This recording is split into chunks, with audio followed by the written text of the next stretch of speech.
मनोज दे।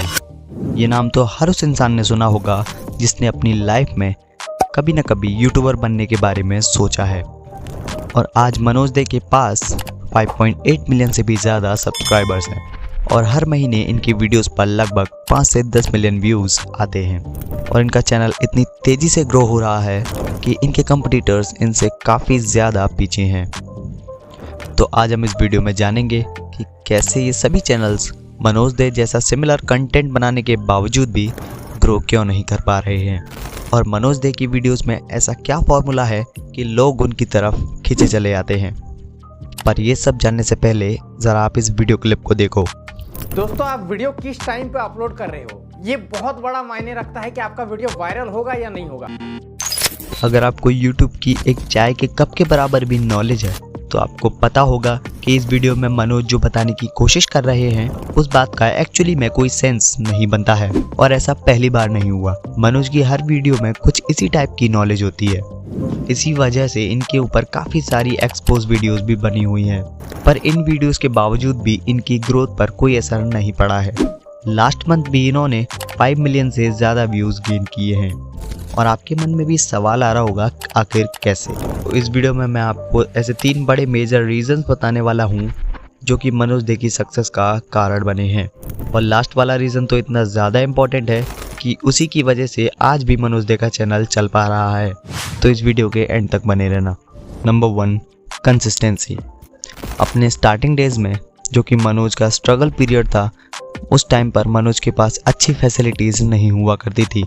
फिर भी एक लो क्वालिटी वाले फ़ोन से मनोज रेगुलर कंटेंट अपलोड किया करते थे।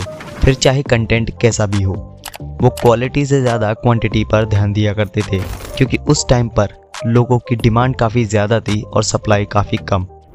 इसी वजह से लोगों की नीड्स को पूरा करते हुए मनोज वीडियोस बनाया करते थे।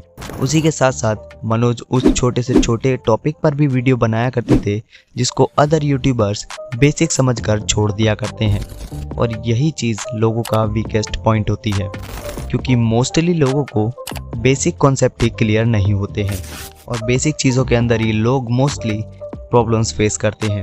और उस टाइम पर इन चीज़ों का सॉल्यूशन मनोज के अलावा कोई नहीं दे रहा था। यही एक मेन रीज़न है जिसकी वजह से मनोज की ग्रोथ उन बाकी सभी यूट्यूबर्स से काफ़ी गुना ज़्यादा बढ़ गई थी। ग्रोथ बढ़ने के बावजूद भी मनोज ने अपनी कंसिस्टेंसी का साथ कभी नहीं छोड़ा। इसी वजह से वो बाकी यूट्यूबर्स से काफ़ी ज़्यादा आगे निकल गए। Number 2, clickbait thumbnails. अगर आप मनोज के चैनल पर कभी भी विजिट करते हो तो आप उसके थंबनेल को देखकर आप हमेशा ऑब्जर्व कर पाओगे कि कैसे वो अपने थंबनेल्स के अंदर सस्पेंस क्रिएट कर लेते हैं, यानी कि कैसे वो लोगों की फीलिंग्स के साथ खेल लेते हैं। मनोज अपने हर थंबनेल के अंदर एक हुक एलिमेंट का यूज़ करते हैं, जिसकी वजह से वो अपने थंबनेल्स के अंदर ही एक्साइटमेंट, सिंपैथी और फियर क्रिएट कर देते हैं, जिसकी वजह से उनकी वीडियोस का CTR काफ़ी ज़्यादा हाई हो जाता है। CTR का मतलब होता है क्लिक थ्रू रेट, यानी कि आपकी वीडियो का थंबनेल देखने के बाद कितने लोगों ने उस पर क्लिक किया है। लोगों से कैसे क्लिक करवाना है, इस चीज़ में मनोज से बड़ा मास्टरमाइंड कोई नहीं है। इस चीज़ का यूज़ वो स्टार्टिंग डेज से कर रहे हैं और आज भी ये चीज़ हमें उनकी वीडियोस में देखने को मिलती है।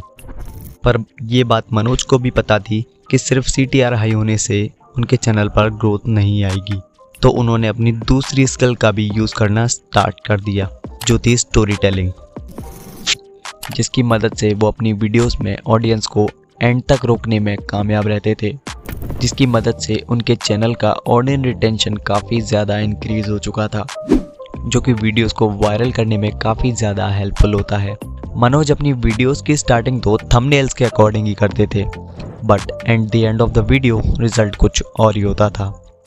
जैसे इस वीडियो का एग्जाम्पल ले लीजिए। 1000 सब्सक्राइबर्स एक दिन में हो जाते हैं। इसे देखकर हर व्यूवर को यही लगेगा कि मनोज के एक दिन में 1000 सब्सक्राइबर करने के पीछे एक बहुत ही बड़ा कोई फॉर्मूला होगा जिसको हर कोई व्यूवर जानना चाहेगा। पर इस वीडियो के एंड तक आते आते मनोज ने बताया है कि अब उनका चैनल इतना ज़्यादा ग्रो हो चुका है कि उनके डेली 1000 से ज़्यादा सब्सक्राइबर्स गेन हो रहे हैं। और इसी चीज़ की वजह से लोगों की एक्सपेक्टेशन बिल्कुल ही चेंज हो जाती है। और अगर आप भी यही सेम चीज़ अपने चैनल पर फॉलो करने के लिए सोच रहे हैं तो प्लीज़ रुक जाइए। एक टाइम के बाद ऑडियंस भी समझ जाती है कि आप भी क्लिकबेट थंबनेल्स का यूज़ कर रहे हैं। पकड़ लिया सालो, पकड़ लिया। और फिर वो आपकी वीडियोस को देखना बंद कर देगी। बट अब आप ये सोच रहे होंगे कि ऐसा मनोज के केस में क्यों नहीं हो रहा।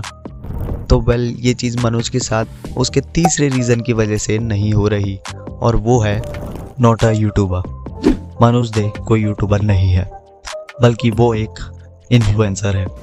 और ये मैं इसलिए कह रहा हूँ क्योंकि मनोज दे की वीडियोस के अंदर ना तो कोई खास इन्फॉर्मेशन मिलती है, ना कोई खास वैल्यू।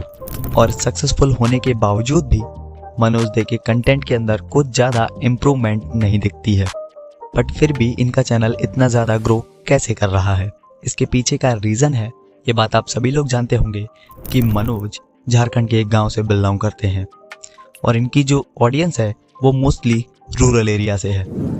तो मनोज और उनकी ऑडियंस के बीच एक इमोशनल बॉन्ड बना हुआ है। और ये बात भी आपने ऑब्जर्व करी होगी कि मनोज अपनी नीश के साथ साथ ट्रेंडिंग टॉपिक्स पर भी कंटेंट बनाते हैं। और अगर यही चीज़ हम सभी यूट्यूबर्स फॉलो करने लग जाएं तो हमारे सब्सक्राइबर्स घट जाएंगे। बट यही चीज़ मनोज के साथ अपोजिट डायरेक्शन में काम करती है। अगर मनोज किसी भी ट्रेंडिंग टॉपिक पर वीडियोस बनाते हैं तो उनके सब्सक्राइबर बढ़ने लग जाते हैं। और आपने देखा होगा कि मनोज अपनी नीश को छोड़कर मोटिवेशन पर भी काफ़ी ज़्यादा वीडियोस बनाते हैं, जो कि उनके लिए काफ़ी ज़्यादा फ़ायदेमंद होती है। ऐसा इसलिए होता है क्योंकि मनोज को अपनी ऑडियंस के बारे में बहुत ही अच्छे से पता है कि उनको किस चीज़ की नीड है, और उसी नीड को पूरा करते हुए मनोज अपना कंटेंट अपलोड करते हैं, जिसकी वजह से उनको इतने सारे व्यूज़ और सब्सक्राइबर्स मिलते हैं। बट फिर भी लोग इनके ऊपर काफ़ी सारी एक्सपोज वीडियोस बनाते हैं। कोई कहता है ये फ्रॉड है, कोई कहता है ये स्कैमर है। बट मेरे अकॉर्डिंग मनोज एक मास्टरमाइंड है, क्योंकि मनोज ने करेज दिखाकर उस रास्ते को चुना जिस पर सक्सेस की कोई गारंटी नहीं है, और सक्सेसफुल बन के दिखाया। तो ये एक बहुत बड़ी बात है। अदरवाइज मैं आपको ऐसी कोई एडवाइस नहीं दूंगा कि आप मनोज की स्ट्रैटेजीज को फॉलो करें।